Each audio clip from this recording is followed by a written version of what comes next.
আসসালামু আলাইকুম, আমি রায়হান।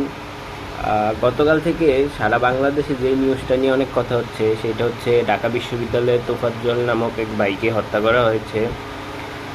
তো ঢাকা বিশ্ববিদ্যালয়ের মতো একটা জায়গা যেখানে এত মেধাবী স্টুডেন্ট, যারা হচ্ছে আগামীর ভবিষ্যৎ, তারা এরকম একটা হত্যাকাণ্ড কিভাবে করতে পারে? হ্যাঁ, তারাও তো মানুষ। আর ওইখানে যখন ওনাকে মারা হচ্ছিল আশেপাশে অনেক মানুষ ছিল, কেউই কি ছিল না বাঁচানোর মতো? সবাই শুধু দেখছিল অথবা কেউ মারছিল। তো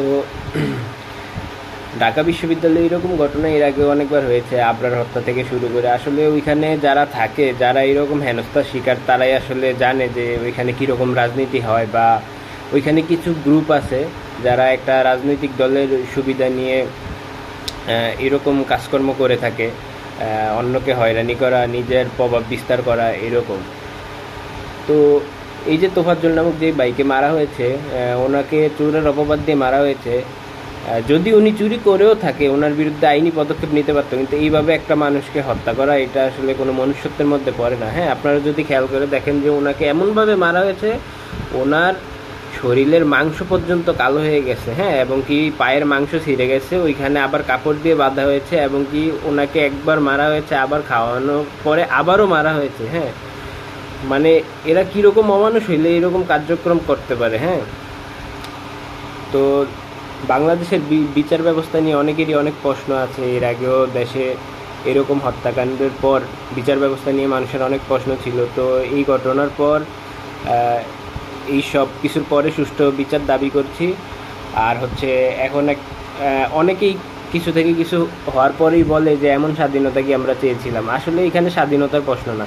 এই দেশ স্বাধীন হোক, পরাধীন হোক, এটা বাংলাদেশ হোক, আফগানিস্তান অথবা প্যালেস্তাইন, ইসরায়েল, ইউএসএ, হ্যাঁ, যেখানেই হোক এরকম হত্যাকাণ্ড আসলে কোথাওই হওয়াটা মানায় না। হ্যাঁ, একটা মানুষের জীবনের চেয়ে বেশি মূল্য আর কোনো কিছুর হতে পারে না।